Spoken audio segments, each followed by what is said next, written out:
Hello everyone, this is me Amrit and welcome to my YouTube channel Home Tutor. My dear friends, আজকে আমি পিকে দে সরকারের যে English grammar বইটা রয়েছে তার ফ্রেজ এবং ক্লজ সেটাকে যে ডিভাইড করতে হবে সেই পোর্শনটুকু আজকে আলোচনা করে দেবো, ঠিক আছে? তো চলো শুরু করা যাক আজকে ভিডিওটা শুরু করার আগে তোমরা যারা নতুন ভিজিট করছো চ্যানেলটাকে তারা অবশ্যই চ্যানেলটাকে সাবস্ক্রাইব করে পাশে থাকবে এবং পাশে আসা বেল আইকনটা অবশ্যই প্রেস করে পরবর্তী নোটিফিকেশন পাওয়ার জন্য, ঠিক আছে?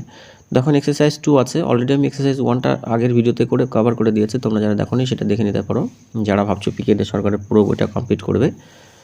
তো দেখো এক্সারসাইজ 2 এ কী বলছে, divide the following sentences into subject and predicate. এখানে সাবজেক্ট এবং প্রেডিকেটে কিন্তু ডিভাইড করতে বলেছে সেন্টেন্সগুলোকে। তো চলো ডিভাইড করে নিই। দেখো এক নম্বরটা কী বলছে, আই নো ইউ। তো এখানে সাবজেক্ট হলো আই এবং নো ইউ এটা হলো প্রেডিকেট, ঠিক? নেক্সট দেখো নাম্বার 2 কী বলছে, পান্ডে হ্যাজ ডান দিস। তো এখানে পান্ডে এই কাজটা সম্পন্ন করেছে, তো সেই ক্ষেত্রে কী হবে, পান্ডে হবে সাবজেক্ট এবং বাদ বাকি পোর্শনটুকু হবে কি predicate. Nobody loves a bad boy, মানে কেউ খারাপ ছেলেকে পছন্দ করে না, তো সেই ক্ষেত্রে সাবজেক্ট হবে কি নোবডি এবং লাভস আ ব্যাড বয় এটা হবে কিন্তু অবজেক্ট পোর্শন, ঠিক? নেক্সট দেখো নাম্বার 4 কী বলছে, the wicked boy told me this, মানে শয়তান ছেলেটি আমাকে এটা বলেছিল। তো এখানে সাবজেক্টে কী হবে, দ্য উইকড বয় সয়তান বালকটি, হ্যাঁ, বা দুষ্টু ছেলেটি, টোল্ড মি দিস এটা আমাকে বলেছিল, এই পোর্শনটুকু কিন্তু প্রেডিকেট হবে, ঠিক? নেক্সট দেখো there 3 boys came to my house, মানে 3জন আর কি বালক আমার বাড়িতে এসেছিল, তো সেই ক্ষেত্রে 5 নম্বরটা কী হবে, 3 বয়েজ এটা কিন্তু সাবজেক্ট হবে, ক্যাম টু মাই হাউস এটুকু কিন্তু প্রেডিকেট হবে, ঠিক?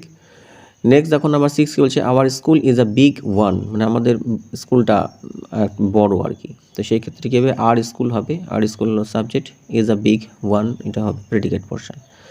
নেক্সট দেখো নাম্বার 7 কী বলছে, I love my mother country. তো আমি আমার মাতৃভূমিকে ভালোবাসি। তো এখানে তোমরা বুঝতেই পারছো সাবজেক্ট হলো আই এবং লাভ মাই মাদার কান্ট্রি এটা হলো কি প্রেডিকেট। আর একটু বলে রাখি সাবজেক্ট হলো কি, সাবজেক্ট হলো বাক্যের মধ্যে যে কর্তা, মানে যে কাজ সম্পন্ন করে সেটা হলো কি আমরা সাবজেক্ট বলে থাকি। আর প্রেডিকেট হলো সাবজেক্ট যা কিছু কাজ সম্পন্ন করে বা সাবজেক্ট দ্বারা যে কাজটি সম্পন্ন হয় সেটাকে প্রেডিকেট বলে থাকে, ঠিক আছে? নেক্সট দেখো 8 নম্বরটা কী বলছে, গিভ মি আ বুক, ঠিক আছে? এটা কিন্তু ইম্পারেটিভ সেন্টেন্সে রয়েছে, আর কারণ এখানে দেখো প্রথমেই সাবজেক্টের জায়গাতে কিন্তু ভার্ব দেওয়া রয়েছে, মানে প্রথমে কিন্তু সাবজেক্টটা দেওয়া নেই। তো আমরা জানি যে বাক্যের প্রথমেই ভার্ব দেওয়া থাকে সেটাকে আমরা ইম্পারেটিভ সেন্টেন্স বলে থাকি, ঠিক আছে?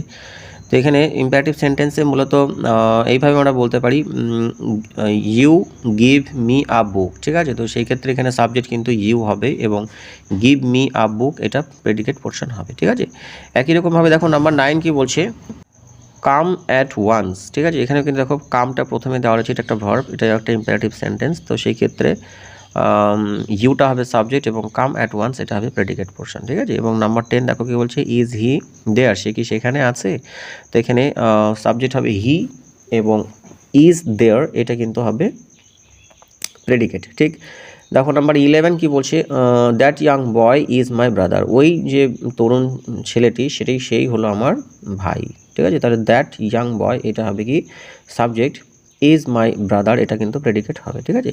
দেখো নাম্বার 12 কি বলছে, the faithful dog followed its master, যে ফেথফুল ডগ বলতে কী বলবো, বিশ্বস্ত কুকুরটি তার যে মাস্টার রয়েছে বা প্রভু রয়েছে তাকে কিন্তু অনুসরণ করে, তো সেই ক্ষেত্রে দ্য ফেথফুল ডগ এটা কিন্তু সাবজেক্ট হবে এবং ফলোড ইটস মাস্টার এটা প্রেডিকেট হবে, ঠিক আছে? নাম্বার 13 দেখো কি বলছে, the poor man came to me for help, মানে গরিব লোকটা আর কি আমার কাছে সাহায্যের জন্য এসেছিল, কেম আছে এসেছিল, তো সেই ক্ষেত্রে কী হবে, দ্য পোর ম্যান এটা হবে সাবজেক্ট এবং ক্যাম টু মি ফর হেল্প এটা হবে কিন্তু প্রেডিকেট, ওকে? নাম্বার 14 দেখো কি বলছে, honesty is the best policy, সততাই হলো সৎ গুণ, তো সেই ক্ষেত্রে কী হবে, অনেস্টিটা হবে সাবজেক্ট এবং ইজ দ্য বেস্ট পলিসি এটা হলো প্রেডিকেট পোর্শন হবে, ঠিক আছে?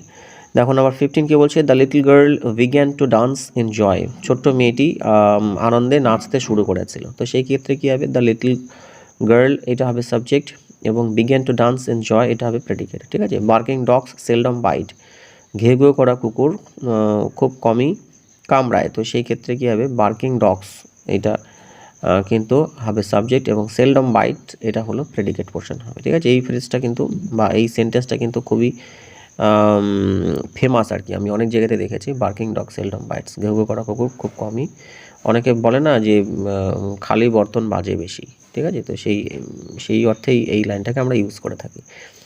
নেক্সট দেখো কী বলছে, আর little learning is a dangerous thing, মানে অল্প বিদ্যা ভয়ানক, আমরা বলি না ফ্রেজের, মানে এইগুলো সেই ধাঁচের আর কি সেন্টেন্স। তো যাই হোক, এখানে দেখো কী বলছে, এ লিটিল লার্নিং এটা হবে subject, is a dangerous thing এটা হবে প্রেডিকেট পোর্শন, ঠিক আছে? নেক্সট দেখো কী বলছে number 18, a guilty mind is always suspicious. Guilty mind বলতে শয়তানের বুদ্ধি আর কি, সবসময় সন্দেহজনক। তো এই গিলটি মাইন্ড এটা হবে সাবজেক্ট, ইজ অলওয়েজ সাসপিসিয়াস এটা হবে কিন্তু প্রেডিকেট, ঠিক আছে? নেক্সট দেখো নাম্বার 19 কী বলছে, cheap goods are dear in the long run, এটাও একটা ফ্রেজ। এটার যে সাবজেক্ট হবে সেটা হলো চিফ গুডস, এটা হলো সাবজেক্ট হবে, ঠিক আছে? আর dear in the long run, মানে এখানে বলতে চাইছি অ্যাকচুয়ালি মানে কম দামের যে জিনিসগুলো বা প্রোডাক্টগুলো রয়েছে সেটা দীর্ঘমেয়াদীর ক্ষেত্রে খুব ভালো বা উপকারী হয়ে থাকে। তো এখানে মূলত চিফ গুডস এটা সাবজেক্ট হবে এবং আর dear in the long run এটা কিন্তু প্রেডিকেট পোর্শন হবে, ঠিক আছে? এবার নাম্বার 20 দেখো কি বলছে, everybody's business is nobody's business, মানে প্রত্যেকের মানে যে সবার হয় সে কারোরই হয় না, এই অর্থে কিন্তু এই লাইনটা বলছি, মানে যে সবার জন্য কাজ করে সে কারোর কাছে ভালো হয় না বা প্রিয় হয় না। তো এটা তোমরা সাবজেক্ট প্রেডিকেট কী হবে তোমরা কমেন্ট সেকশনে কমেন্ট করে জানাবে, যেটা সঠিক হবে সেটাকে আমি হার্ট চিহ্ন দিয়ে দেবো, সেখান থেকে তোমরা বুঝতে পারবে কোনটা সঠিক আনসার, ঠিক আছে? তো পুরো ভিডিওটা দেখার জন্য অসংখ্য ধন্যবাদ।